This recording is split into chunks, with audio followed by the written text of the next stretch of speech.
Pour insérer un lutin, vous pouvez vous rendre par exemple sur le site ressources.scratch.r.org-ressources.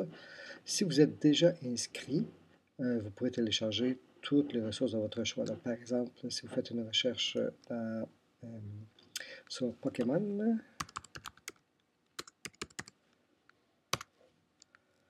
vous pourrez trouver des trucs intéressants sur les Pokémon. Donc, par exemple, vous pourrez télécharger celui-ci avec le bouton correspondant, cliquant sur le nom qui est ici dans téléchargement.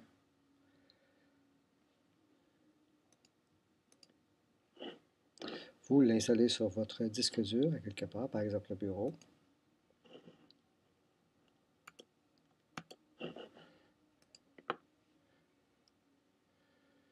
Et voilà, il est prêt à être utilisé dans votre Scratch. Un autre moyen pour télécharger le lutin en question, si vous avez accès au module de la commission scolaire et au cours Scratch à la CSCV, dans le défi numéro 1, j'ai installé ce Pokémon-là juste ici.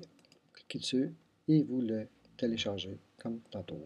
Le lutin téléchargé, il suffit maintenant de l'insérer dans Scratch. On ouvre ici les dossiers, on le trouve sur notre disque dur, le voilà, il est ici, et on clique sur OK. Et le lutin s'installe. Comme ce lutin-là est par défaut caché, on peut le montrer dans l'apparence ici, et on double-clique sur Montrer. Voilà le lutin en question. Ici, il vient avec plusieurs scripts déjà intégrés, on va les couper parce qu'on n'en a pas besoin vraiment. Et on va couper celui-là aussi.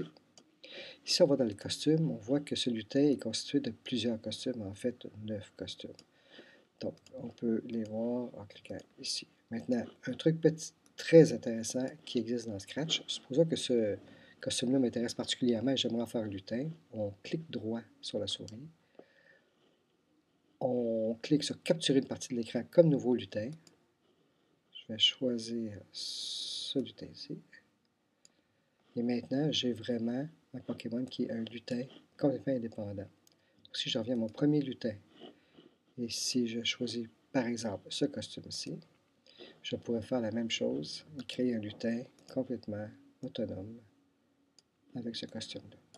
Ce qui me permet ensuite de me débarrasser du lutin à plusieurs costumes. Donc, au lieu d'avoir un lutin avec plusieurs costumes, j'ai deux lutins avec des costumes uniques. Voilà.